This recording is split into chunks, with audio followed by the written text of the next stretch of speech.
Somewhere in America, a phone is about to ring. Welcome back to Shared Humanity. My name is Nelba Marquez Green, and in this podcast and video series, I talk to the humans behind the headlines of gun violence in a moment in history where all too often we focus on anything but. May these stories give you new perspective and empower you to hope and action. Today's guest is Robin Cogan. Robin Cogan is a nationally certified school nurse, and she's in her 25th year as a New Jersey school nurse in the Camden City School District. Robin is the New Jersey Director for the National Association of School Nurses, representing the New Jersey State School Nurse Association. Robin serves as faculty in the School Nurse Certificate Program at Rutgers University Camden School of Nursing, teaching the next generation of school nurses. She is an inaugural member of Brady United's newest advocacy arm, This Is Our Lane. Brady being the oldest advocacy group in the country for gun violence prevention. Robin, welcome here and thank you for joining us. I am so honored to be here, and I'm especially honored to see you in person, to be able to connect given our history. And so thank you for asking me. And thank you for your generosity and sharing. Now, do you remember how we met? I do remember how we met. We met on Twitter, actually. Our relationship started on Twitter, and it grew through what was happening at that time. It was right after Parkland, actually, so 2018. And moving quickly beyond 2018, we find ourselves in the beginning of 2020 in lockdown with COVID.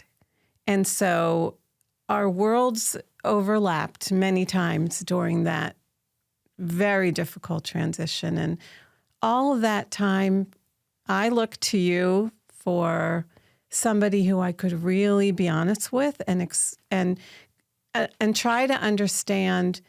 What I kept feeling was the overlap between psychological safety, physical safety, between gun violence prevention at school and COVID, another invisible, this was a virus, but much like I believe behind much gun violence is the virus of hate and fear.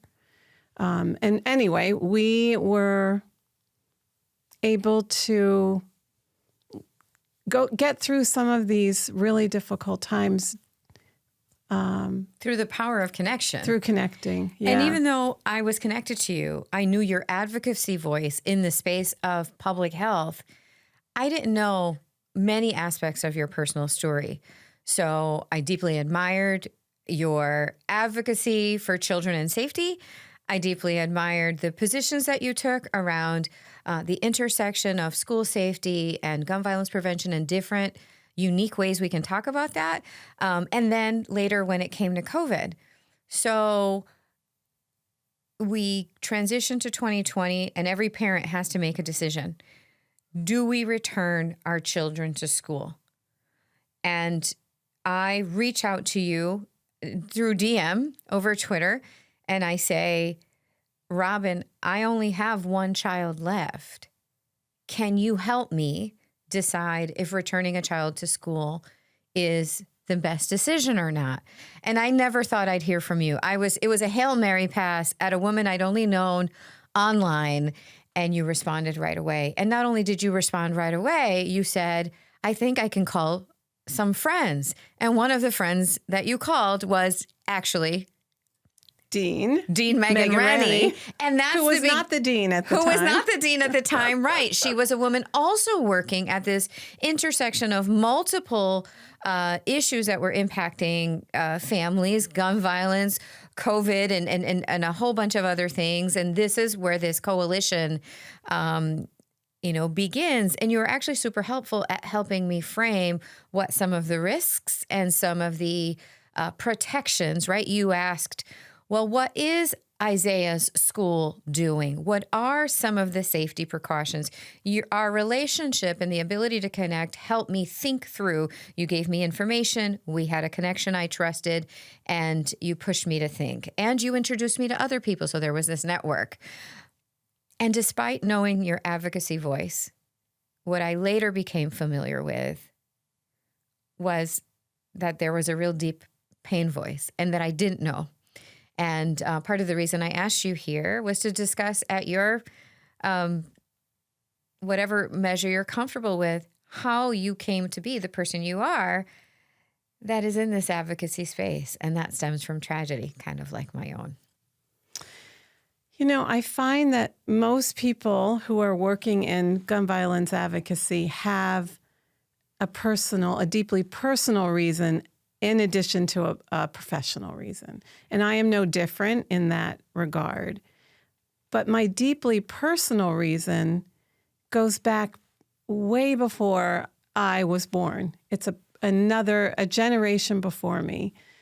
And that story impacted my generation, my sister's children's generation, which means all of our generations. And now there's a fourth generation in our family that I don't want that trauma to continue through my little granddaughter. So putting all of that aside, I deeply, my father's tragedy was one of the first mass shootings in the country. His entire family was killed, his mother, his father, and his great-grandmother, and 10 other people in the neighborhood.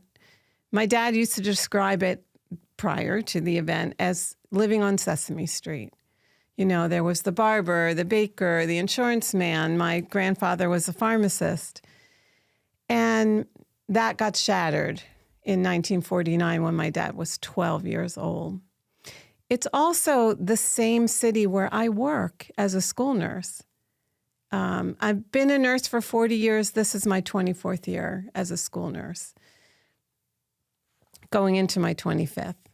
So my decision to work in that same city was intentional. I felt from a place that I didn't understand at the time that I needed to do some healing.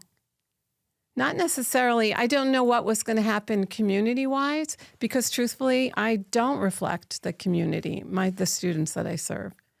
But I wanted to be there. I wanted to be part of it. And I felt like there was some generational healing that might occur. And so I did go, and I have been in Camden, New Jersey. Believe it or not, I didn't even know where my father lived until after he died. So there were many family secrets that were kept, and that was very common for many generations, where it was sadly to think that there would be considered a level of shame for my father. But he I think used that as a protective factor. But that protective factor, and I don't know if I'm sure you can relate to this, kind of morphs into always know where you are, always know where the exits are, always know who you're going to be with. Don't take things for granted. You know, my dad's message almost every day to me is that life can change on a dime. And you were older when I found out. When you found out what happened to your dad and this part of history that your family was a part of. How old were you? I was 10 when I found out what had happened. I was in my early 20s when, because of things that happened in the court system, the killer, and I believe in no notoriety, so I will not use his name, the killer was still alive. This was decades and decades later. And there was a prosecutor a public defender who decided to take on his case because certain rules were not in existence when this happened. And so, long story short, all of the murder indictments were dropped against him. And we began to go to court every year with my dad to make sure that he would get fewer and fewer freedoms. Some years it worked, some years it didn't. And so, I watched my dad through that period of his life become a real advocate for things like, not limiting people's rights to have guns. He was always Republican, Second Amendment person. We never had guns in our house. But what he wanted to limit is turning these guns into weapons of mass destruction. You've mentioned to me in our many conversations before this interview that even though you grew up kind of with this not at the forefront, you were 10 when you learned what happened, but in your early 20s when you learned even more context, there was something in the quality of the relationship with your dad. And there was something about your dad's view of the world that always, always let you know you were tuned into the fact that your family was very, very different from other families. And what you're really talking about is intergenerational transmission of trauma, right? And you talked about it a little bit with the hypervigilance. You talked about it a little with your dad's insistence on you knowing, hey, life can change. Be careful. Were there other ways that you knew before you actually knew the entire context that your family had been a part of something? Well, I knew there were secrets because this was such a huge case in our part of the country. Maybe across the country, I don't know. I can only speak to my town in New Jersey. Every 5 years, every anniversary, he would be swarmed by newspaper people coming to the house, like sitting out front. And one year, which is when I found out, we used to get an evening newspaper and we used to pay for the evening newspaper. So when I answered the door and the man said he was the newspaper man, I thought that he was there to give us our newspaper Delivery. And pay the bill. Yeah. And he was there for an interview. Yeah. And you spend your life trying to process this in your own way, knowing your dad's, limitations with what he wanted to express and what he didn't. And at that point, he didn't want to express anything. It wasn't until those murder indictments were dropped that he changed his stance significantly. And then you personally integrate this, become a school nurse, serve in the city where this happened, do quite a bit of integration of this trauma into your body, and then your family is touched a second time in your lifetime by gun violence. Unimaginably. And, I have to say that incredibly, this is no longer so unusual to have experiences with mass shootings, with gun violence happen even in the same generation because things have accelerated to that degree. But on February 14th, 2018, my niece was a senior at Parkland, at Marjorie Stoneman Douglas High School in Parkland, Florida. And that afternoon, this happened in the afternoon, my sister's an art teacher, I'm a school nurse, my phone rang, and my sister said, there is an active shooter at Carly's school, and she's hiding in a closet.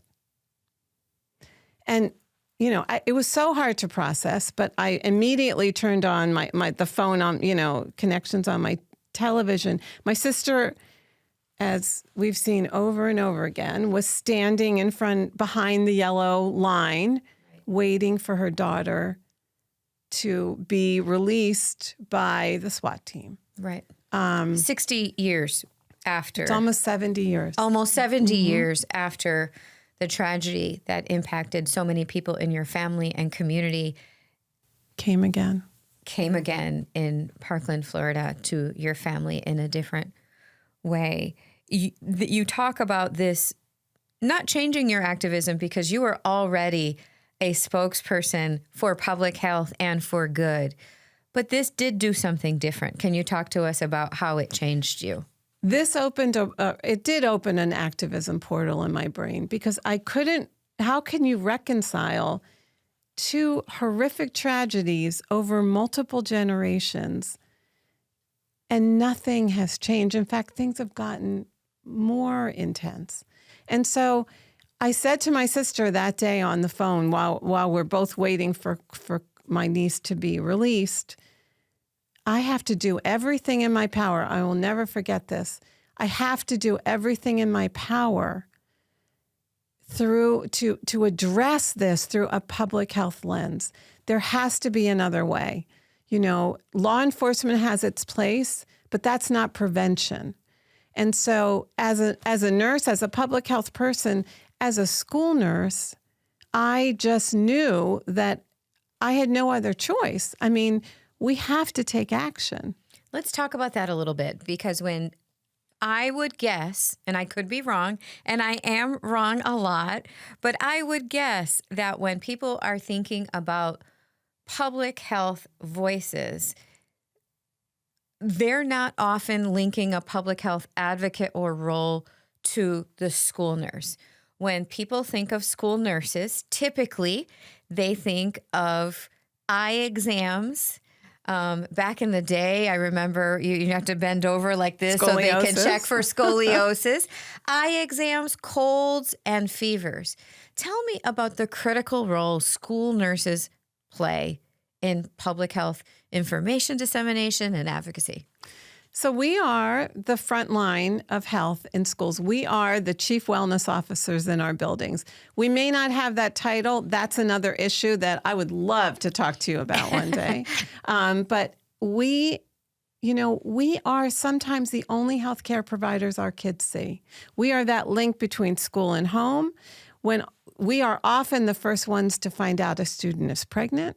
We are often the first ones to find out a student is hungry, that they don't have electricity. I mean, the social determinants of health that students bring with them to school is so significant. A hungry child is not going to learn. A scared child is not going to learn. A child who feels like they don't belong, not only are they not going to learn, but they're going to continue probably a path of anger and upset. And, health services is much more than tasks that we complete. It's really creating a sense of safety and security, being that person that kids know they can come to. We don't give grades, we are that safe space in a school. And so, unfortunately, our role has been underestimated and really misunderstood for more than 100 years. And so when I think about why I wanted to start the Relentless School Nurse, this was before Parkland. It was because I wanted people to understand what school nurses do, the important role that we play. And so these things kind of actually happened pretty close together. I started the Relentless School Nurse in 2017, telling stories from my health office, talking about my students who are new Americans, who are here by the grace of God because they were able to escape a terribly dangerous situation in their country. I'll never forget my little student, brand new little 4-year-old, beautiful little girl. She would not eat at school. She would put all her food for breakfast and lunch in her pockets because she felt that she was responsible to bring it home to feed her family. And because we haven't yet touched on the Relentless School Nurse, I just want to make sure our listeners understand that even before Parkland, around 2017, you started a blog. You started a blog called Relentless School Nurse to share stories and information. And it was that weaving of stories and information that really brought you some online attention, and people started tuning in. And then Parkland happens the next year, and you start focusing some of your work on the Relentless School Nurse on common sense efforts and measures that people can take to make sure a child doesn't have, for example, access to a gun that they can bring to school through safe storage, or tips that families can take if they are scared, if their child needs additional mental health support. What are the services in the community? So you start really doing this, which could be shouldn't be controversial, but can be controversial in this country in particular. Have you faced, I know you've gotten a lot of encouragement. Have you also faced backlash or pushback for your voice in the Relentless School Nurse? I have. And I actually welcome it when it comes because it's a way to educate people about the full scope of our role, even if the pushback comes from other school nurses. You know, there is this, I believe it's a myth, that we should not be political. Healthcare is political. We have a license to touch people. I don't think it gets more political than that, right? And so I felt so strongly that no one is really speaking up for us, and nor should they, because they really don't understand our role. And so we need to learn to speak up for ourselves, not to diminish the work of my physician colleagues around this world, around this country. But there are more than 4 million nurses here in the United States. There are about 1 million physicians. But our voices were not being heard as content experts, as health experts. And I was determined to open that door for people to feel hopefully more comfortable to walk through and use their voice on the nursing side. I love that. I love that you brought up myths too. So the first myth you brought up is that health care should not be political. Are there other myths that come to you that you can think of now that you can help us to dispel? Oh, I would love to dispel more myths. Well, one is that school nursing is a retirement job. That is about as far away from the truth as you can possibly get. As I said, we are on the front lines of all social ills. Anything that's happening in the community comes into school. And so it's almost like we're a petri dish of what's happening, like the canary in the coal mine. You know, when COVID happened, I was testifying on a state committee. Prior to COVID, school safety was handled in ways that were not evidence-based, right? Because we were not doing the research, enough research to meet the need of the enormity of the issue. And so one of our mitigation strategies for gun violence in school is lock your windows, lock your doors. Put those special locks that nobody even knew if they actually worked, right? When COVID happened, it was the opposite. Open your windows and open your doors because we need, fresh air. We need circulation. We can't have the stale air. That was kind of one of the first moments when I realized we are not talking about how gun violence intersects with COVID in a very unusual way and an opposite way. So what messages are we giving people? And then, Nelba, when you called me, when you sent me that message about your son, about what do we do? That even more, gelled this thought that I kept having. There's a whole group of people we weren't even considering. We weren't considering people, as I've heard you say, have had the worst day of their life. And now they have a child that they have to make the most impossible decision for. It felt like an impossible decision at the time. It sure did. But what you modeled was, I don't necessarily have all the answers, so let me call a friend, right? So you modeled expanding the network of resources. You modeled asking questions. Nelba, what is the current mitigation plan that your son's school has in place? So you were curious. And I think we can't underscore enough that in public health, we both need community and good information, and the community and information give us connection. So I'm glad that you're talking about myths. Another myth along the lines of what I just said is that what happens at home should stay at home, and it's none of the school's business. And I think it's the connection and good information sharing that can bridge that perspective. I hear that from many parents, and we have to talk about it. There are many people that have been failed by the school system. The school system is one. The medical profession is another. There are lots and lots of reasons why there is this distrust. However, with connection and good information, right? I was distrustful. When I reached out to you because I didn't know if this country was going to give me another false sense of security where my second child would die. But it was because of our connection that I was able to go back and say, okay, I have this new information. So what are some of the ways that you make asking questions and connecting with families happen within your school district? And how do you train future nurses? Perfect and very hard questions, because you're right. There is that myth. First of all, parents do have a right to make decisions for their kids, but this parental right movement kind of morphed along with the anti-mask movement and the anti-vax movement into a much bigger thing that now includes banning books.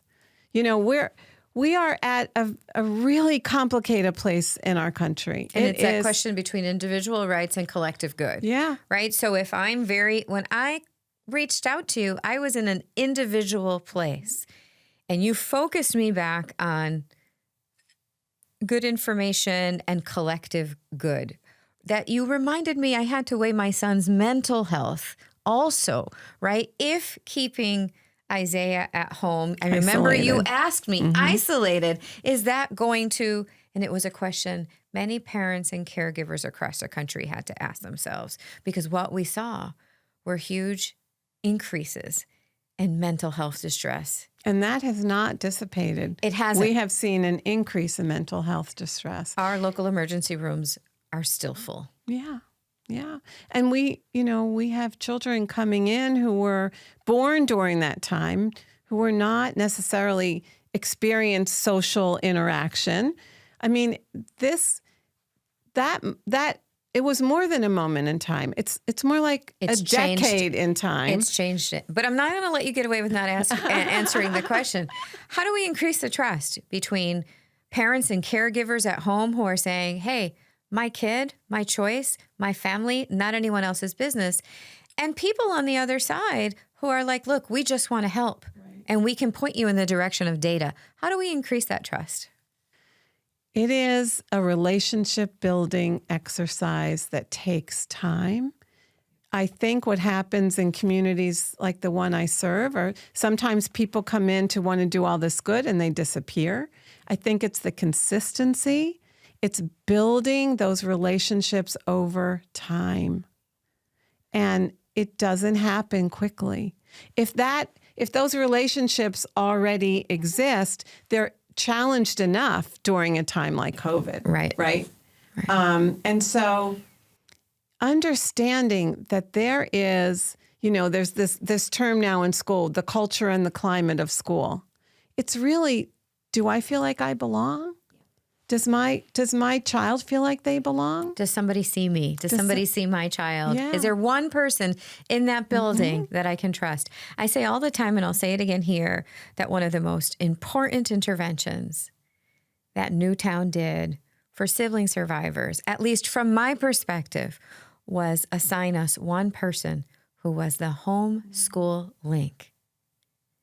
That was the intervention. The intervention was relationship. The intervention was connection. And too often we try to make it more complicated than it is. And it's really not. It's, you said, showing up. Yeah, being there, being consistent, being your word.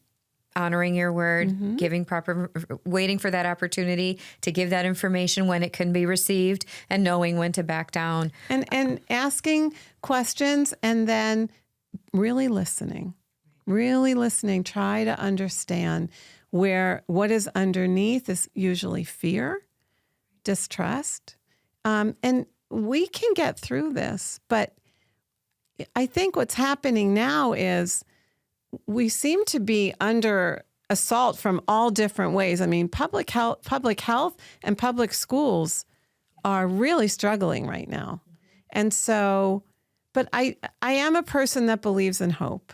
I am a person that believes in the greater good, that people want the same things for their kids. Right. They want their kids to flourish, Right. to feel connected, to feel like they belong. And so it's all of our responsibility to create an environment like that. In the school health office, that's easy for us to do, you know? But we have to be there. We have to be present to make a difference. And so some of what's happening is limiting, number of hours a nurse is in a school, increasing their workload. And it's hard to feel that family connection when you've got 4 buildings over many miles so there's many, it's a very multi-layered, complex issue, but it can be addressed if we tell the truth. Right. And so I continue to call things out, to tell the truth, to use evidence, and ask for calls to action. I really believe that if people used their voice, because there's a lot of fear right now, and spoke out, I mean, there have been pockets of success recently to change people's minds. Mm-hmm. And so that's, on a smaller scale, that's what I'm trying to do at school. That's really beautiful.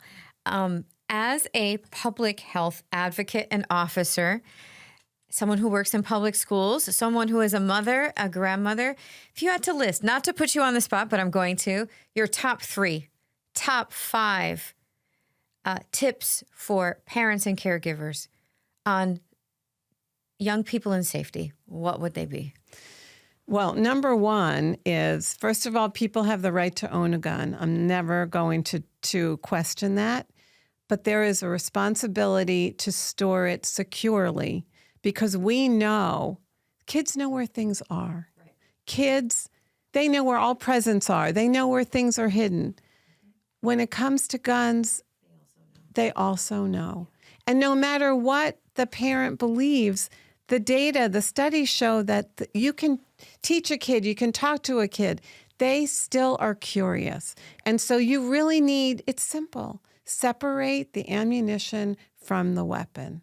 One of the things I first started doing in my health office, because of our friend, Charles Scott, on a harm reduction model, which is a public health kind of model, I had locks available in my office. I want to give them out. I want every school nurse to give them out at back to school night, at report card night, at the health fair. Right. We need to make these conversations part of our everyday. We get in our car, we don't even think about buckling our seatbelt. That's a public health intervention. When I was a kid, I could lay up on the back of, I remember this. Right? Yeah. I could lay up there. There were no seatbelts. No. But I remember when seatbelts came in, of course there were people that were against them. But they've saved amazing amounts of lives, right? Things like speed limits. There's so many things that are public health related. And this is a public health intervention. Secure storage makes a difference. On a scale of school violence, or not just school violence, but preventing school violence, we need to prevent those guns from entering our schools. And so that's the first line of defense. Don't have it accessible. You can have it. Right. But don't have it accessible. And so, it's those common sense things that sometimes then get twisted into, well, I need a gun immediately for the protection of my family. That's much more rare than your kid taking the gun and bringing it to school. And it happens multiple times a day. Yep. So secure storage is like kind of your number one public, you would say, to families. Is there a number 2, 3 to follow that? Well, the other thing about secure storage is we need to make commonplace when we are sending our kids to other people's families. Asking. In fact, Ask Day is coming up June 21st. And the reason it's June 21st is because that is the first day of summer. And we know from the data that as the heat rises, so does gun violence. Right. And so Ask Day is a day, Ask Day should be every day, but we have to normalize having the conversation about, just like we ask, can I ask about any allergies? Do you have an aggressive pet? Is there a gun in the home, and how is it stored? And if you're uncomfortable having that conversation, there are actually scripts available online with sample texts you can send, sample questions you can ask. If you're uncomfortable, people have done great work giving examples and practice so that you can ask those questions in your community. I equate it to when we first started really addressing suicide. Right. And then people were afraid to ask, right? Well, the myth was if you ask, it will put the idea in someone's head. So don't ask. It's better not to. And it's the opposite. Correct. That's what the data, that's why we need data. And that's why we need data. And it's the same thing with secure storage. So what we're doing now, Brady's doing it, the American Academy of Pediatrics is doing it. Johns Hopkins just put out great information about secure storage. We are encouraging people to start having the conversation, because the more we talk about it, the more comfortable we get. And then it's not such an outlier. Oh, okay, yeah, check. No food allergies, check. Yeah, we have a pool, but we have people know that when kids are in the pool, we have eyes on the pool. Like those safety, this is all safety. Safety is our number one priority. Yeah. Yep. And not cloaked in, parental choice. This is like safety. Everybody's safety. My children's safety, your children's safety, safety of kids in a classroom. And the entire school community. More than 70% of school shooters who are students get that gun from home or from a family member. Right. So secure storage, Ask Day, give us a third as a school nurse. Partner with people in school who can help you. If you have a concern about your child, I know there's a sense of people's privacy. We don't share our dirty laundry. We all need help, though.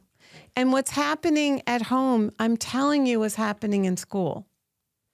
It's not, we need to remove the shame factor. Our role in school is for our kids to thrive, to flourish, not these punitive actions. We need to really focus on building healing communities in school. And that whole idea of restorative justice. It does start with the parents, though, because if the parents don't trust school staff, if a caregiver doesn't trust a school staff, it's going to be very difficult for the child to do it, because they will take their lead from the parent or caregiver. So I agree with you, partnership. You are doing so much good in your teaching of future nurses, in your advocacy, in your being a public health, advocate in Camden. Tell me what you do for self-care. I already know, but tell people who are listening. You have a granddaughter, right? Of course. You have a granddaughter. She's new. She's a year and a half old. I don't do enough for self-care. And that is a common theme in the healthcare industry and all among advocates, right? Among advocates. And so that's my lesson that I need to learn. But yeah, I have a granddaughter. And and I've spoken to her mom, my daughter, about this whole sense of passing on, generational trauma. It has to end. We can't continue this. And so I think we're all doing work on what that looks like. It's one of those more unknown things that we have to do a better job of unpacking and identifying so that we're not passing fear and distrust. And you have to have a healthy sense of self and a healthy sense of safety, but we have to do a better job. That's what makes me really excited about being here. Megan's invitation to join the, we're still in its infancy, right? But the Firearm Injury Prevention Consortium here at the School of Public Health, it wasn't just doing research for research's sake or doing research to kind of get these stats on what gun violence is and isn't. But there is also a focus on survivors and what intervention survivors need to live healthier and more thriving lives, because we deserve access to that, whether we are witnesses to past generational stories of gun violence, ones we have experienced ourselves, or anything else. And that makes me very excited about the work here, your work with This Is Our Lane, your work in the Camden schools and with the Relentless School Nurse. If someone wants to connect with you, they're like, oh, I want to learn more about school nursing or how I can be a better public health advocate or champion in my community, how would they reach out to you? So many ways. Okay. I love when people reach out to me. You can go to my website, relentlessschoolnurse.com. You can email me at relentlessschoolnurse@gmail.com. I'm happy to talk to anyone. I love to connect people, as you know, and I love to make these communities of care, these communities of focus, people who are just beginning to understand this work, who want to get involved in this work. So I really do go out of my way to follow up, to help, to be kind of a resource for people. My focus in nursing, specifically school nursing, is I really want school nurses to take on these issues, use your voice. Our voices are powerful, but we're not using them enough. And so, some of the big cuts that are coming down the road, we have to stand up to them and say, I just wrote a blog post asking my colleagues, even if you're going into summer vacation, write to your congressman, write to your senator, write to your local newspaper, write an op-ed and explain, share some stories from your own office, how your students benefited from being connected to Medicaid, from getting additional SNAP, the additional money for food, of following through and getting kids help for mental health concerns. We don't tell those stories enough. And that's how and why the Relentless School Nurse started. And it's kind of morphed now into a bigger advocacy around community health. And as an indicator or evidence of the power of your vision, when I reached out to you and said, Robin, do we send this kid back to school? I only have one kid left. You set up this call and you set up a Zoom call with me, you and Megan Rennie, and it resulted in a Washington Post article. It was thousands of words, and the article was on our family's decision, having lost a child to gun violence, would we return them during COVID? That story had not yet been told. So your advocacy is indeed powerful, making those connections, bringing people together. So I would encourage anyone within the sound of my voice, if they want to learn more about our guest, Robin Cogan, to reach out to her in the way she described. And thank you so much for being here today, Robin. Is there anything that I didn't ask you that you would have wanted me to or that I left out? You covered everything brilliantly. And I thank you for staying in touch with me and being such a supporter of my work, as I hope I have been a supporter of yours. So thank you. Lots of love to you. Thank you so much. Thank you for listening. Shared Humanity is produced by the Yale School of Public Health. Follow us on social media at Yale SPH and learn more at sph.yale.edu/sharedhumanity. Thank you to the Yale Porvu Center and Yale Broadcast Studio for their support. Somewhere in America, a phone is about to ring. Somewhere